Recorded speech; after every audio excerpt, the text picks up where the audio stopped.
साथियों, एक क्वेश्चन आप लोगों का बहुत ज्यादा कमेंट बॉक्स में पूछा जा रहा था कि क्या सर 2024 से जो एमए है वो 1 वर्ष का हो गया है। अगर हो गया है तो किस तरीके से हम कर सकते हैं, क्या एमए करना सही रहेगा, करें तो हम किस तरीके से करें, एमए करने के क्या फायदे हैं। तो साथियों, एमए को लेकर आपके जितने भी क्वेश्चंस हैं, जितने भी डाउट हैं, उन सब का आंसर मैं आपको आज की इस वीडियो में करने वाला हूं।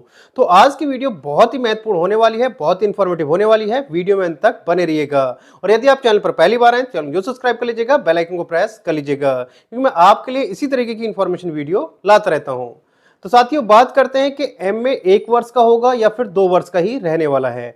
तो साथियों, 2024 से जो आपका एमए है वो 1 वर्ष का होगा, लेकिन ध्यान से सुनिएगा किसके लिए होगा।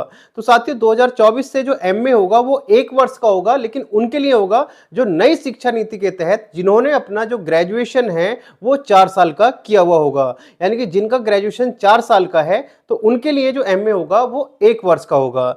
लेकिन जिनका ग्रेजुएशन 3 साल का है, या तो वो पहले कर चुके हैं या फिर अभी कर रहे हैं, तो उनके लिए जो आपका एमए होगा वो 2 वर्ष का ही रहने वाला है, उसमें कोई परिवर्तन नहीं होगा।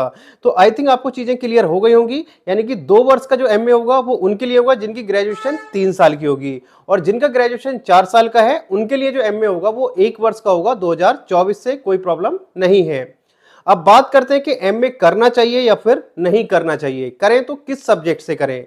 तो साथियों, एमए करने के जो फायदे हैं वो मैं पहले भी बता चुका हूं, जिस पर आपने बहुत सारा प्यार दिया है। लगभग 1.5 मिलियन के आसपास उस पर व्यूज आ चुके हैं। तो साथियों, एमए करने के बाद आप हो जाते हैं पोस्ट ग्रेजुएट, यानी कि जितनी भी पोस्ट ग्रेजुएशन के लिए वैकेंसी आती है उनको आप भर सकते हैं।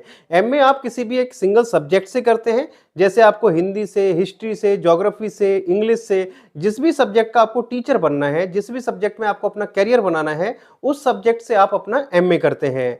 एमए करने के बाद आप पोस्ट ग्रेजुएट हो गए, उसके बाद में पीजीटी की वैकेंसी आती है, वो भी आप भर सकते हैं। इसके बाद में आप यूजीसी नेट का एग्जाम दे सकते हैं। यदि आपका यूजीसी नेट का एग्जाम क्लियर हो जाता है तो आप कॉलेज या यूनिवर्सिटी में एज असिस्टेंट प्रोफेसर पढ़ा सकते हैं। और यदि आपका यूजीसी नेट में अच्छा स्कोर आ जाता है तो आपको मिल जाता है जेआरएफ, जूनियर रिसर्च फेलोशिप, जिससे आप क्या कर सकते हैं, अपना पीएचडी कर सकते हैं। इसके बाद में एमए करने के बाद अब आप यदि यूजीसी नेट का एग्जाम भी क्लियर नहीं कर पाते हैं तो डायरेक्ट आप अपना क्या कर सकते हैं, पीएचडी कर सकते हैं। अब आपको एमए करने के बाद एमफिल करने की आवश्यकता नहीं है।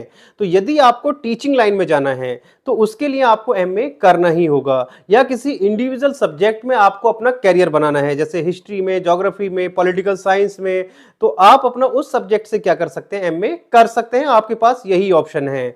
यदि आपको प्राइवेट सेक्टर में जाना है, जो आपको एमएनसी कंपनी है, प्राइवेट सेक्टर की कंपनी है, तो फिर मैं आपको कहूंगा बिल्कुल भी एमए मत करना। प्राइवेट में आपको कोई हेल्प नहीं मिलने वाली है। यदि आपको टीचिंग लाइन में प्राइवेट में टीचर बनना है तो आप एमए कर सकते हैं। तो आई थिंक आपको चीजें क्लियर हो गई होंगी कि किसको एमए करना चाहिए, किसको नहीं करना चाहिए, एमए 1 साल का होगा या 2 साल का होगा, क्या फायदे हैं, और भी बहुत सारे एडवांटेज हैं जिस पर आप वीडियो जाकर के देख सकते हैं, जो मैंने बनाई हुई है। उसका लिंक आपको डिस्क्रिप्शन बॉक्स में मिल जाएगा। तो यदि आपका अभी भी कोई डाउट या क्वेश्चन रह गया है तो आप मेरे से कमेंट बॉक्स में पूछ सकते हैं। मैं जितने जल्द से जल्द होगा उसका आंसर या उस पर वीडियो बनाने की पूरी कोशिश करूंगा। तो चलिए साथियों, मिलते हैं आपसे नेक्स्ट वीडियो में कुछ नई इंफॉर्मेशन के साथ। तब तक के लिए जय हिंद, जय भारत।